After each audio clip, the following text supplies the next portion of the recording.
My name is Vickie Sakurada Schaepler, and I am the coordinator of the Japanese Hall and History Project at the Legacy of the Plains Museum in Gering, Nebraska, where we have moved a Japanese hall from Scottsbluff to the Legacy of the Plains Museum.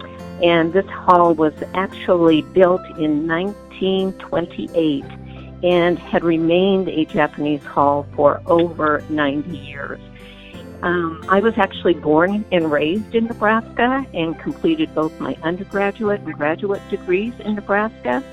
In 2019, I got to go to Japan, courtesy of the Ministry of Foreign Affairs, as a member of a Japanese American leadership program. And so pretty exciting for our project. And then also I am a part of the History Nebraska Board of Trustees, which has been a wonderful opportunity.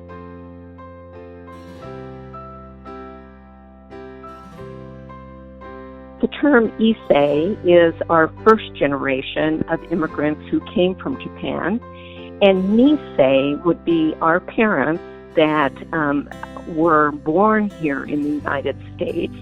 I'm actually a Sansei, so I am third generation, and my children are Yansei, and my grandson is what they call a Gosei. So there's actually 5 generations of my family that are Nebraskans from Japan.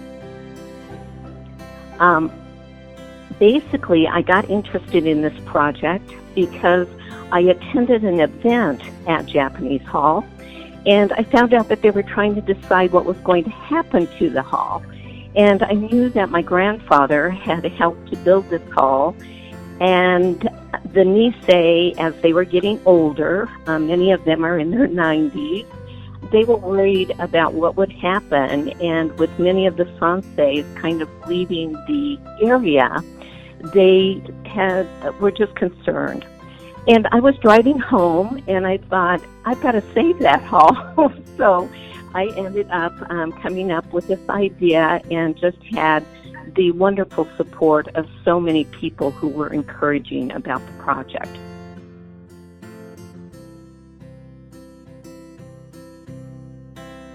I always feel like I need to clarify the fact that my family was not a part of the relocation. People that lived in Nebraska that were Japanese and Japanese American did not end up in the camps.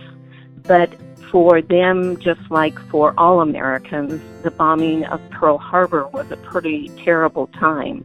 But if you think about it, Japan was the home of their parents, of their brothers, of their sisters, and in some cases, their children were actually in Japan. And so, just like Americans, Japanese Americans also wanted to serve their country. And some had some difficulty signing up, but they were eventually able to enlist, and there was formed something called the 100th and the 442nd Regimental Combat Team, which was a segregated Japanese American battalion, and both my uncle and my father were members of that battalion. And it would go on to become the most decorated unit of its battalion, of its size and length of service in all of U.S. military history. And many Japanese Americans from Nebraska served during World War II. Many of them were a part of this particular unit.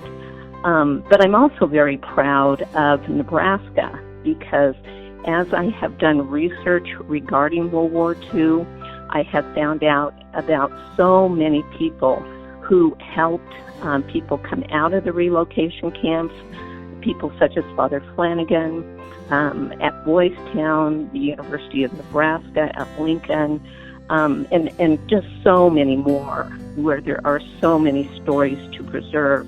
And thank goodness there have been so many people that have encouraged us to save this history. One of our best stories in Nebraska is a national hero by the name of Ben Kuroki, who was the subject of a PBS special called Most Honorable Son. And it's quite a moving story, and he is actually from Hershey, Nebraska. So we have many families that were affected, and yet many good stories about how Nebraskans helped.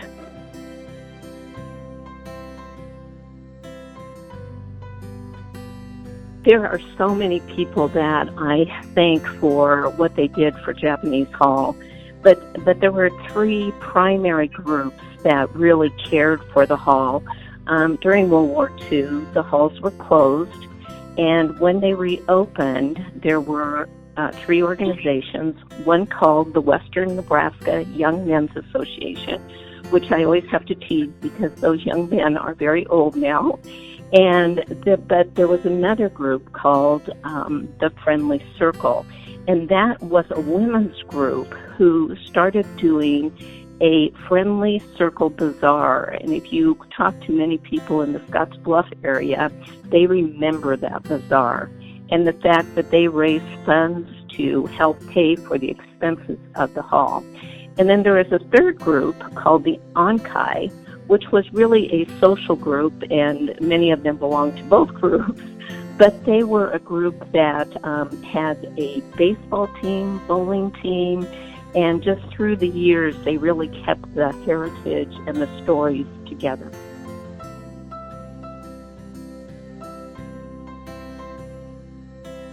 I always am amazed at what I've learned since we started this project.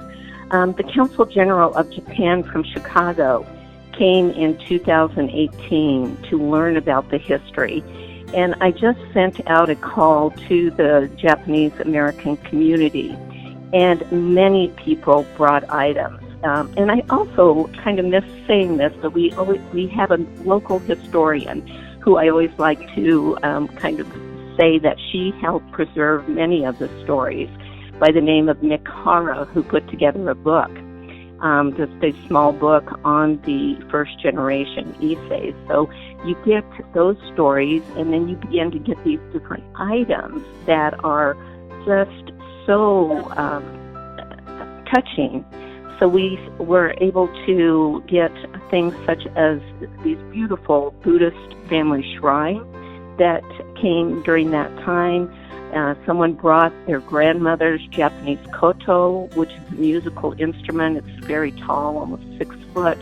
And another person was able to share with her how when she came out of camp that she knew her grandmother and the fact that her grandmother played the koto beautifully. So you hear these wonderful stories and just so many things to talk about. But probably my favorite things that we found at the hall were some of the original theater curtains in the early 1930s, and this particular theater curtain was dated in 1929. We know that because it was the 4th year of the Showa Emperor, and it was sponsored by 2 local restaurants, one of which was the Eagle Cafe, and that happened to be the restaurant that my parents eventually owned with another family. So it was really fun for us to find all of these different artifacts and for people to bring various items.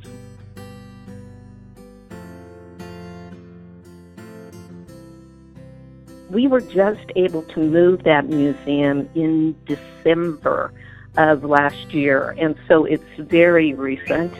And with some of the things going on right now, it's been a little bit slower than we had anticipated with renovations and such. But we are just now beginning to do our renovations. We needed to do some things like add air conditioning to the building. And we want to eventually get some exhibits there.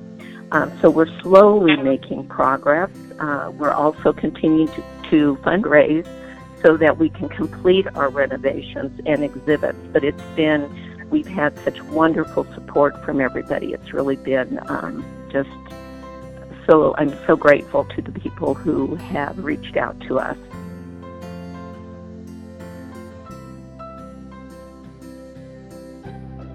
I think that over the history of Asians in America, there have been a lot of laws that have been directed against Asians and have discriminated against them. But there have also been a lot of people who along the way stood up for change. And because of those changes, my grandparents, after living here for almost 50 years, were finally able to become American citizens in 1952 because of people who stood up for their rights to become citizens. And in Nebraska, we also had people who stood up for change with our laws in marriage that did not allow intermarrying of couples. So in 1963, Nebraska changed their law, and that is ahead of the Loving versus Virginia case in 1967 that finally allowed Nebraskans who were intermarrying, whether it was Japanese, white, or Negro, to be able to marry in Nebraska. And so I always felt like we had people who stood up for the rights of the Japanese Americans. And so I'm pretty proud of being a Nebraskan and proud of those who have supported Asians and who, like other people, loved America because of the opportunity it brought. And as I look at other Asian Pacific Americans, I look at their bravery, and that many of them came over under some dire circumstances, but they continued to work hard. And I think by seeing a hall like this, where they can see that our history has supported people, that to me, it's just very meaningful to know that there are people out there willing to support people that are willing to work and become good, hardworking Americans.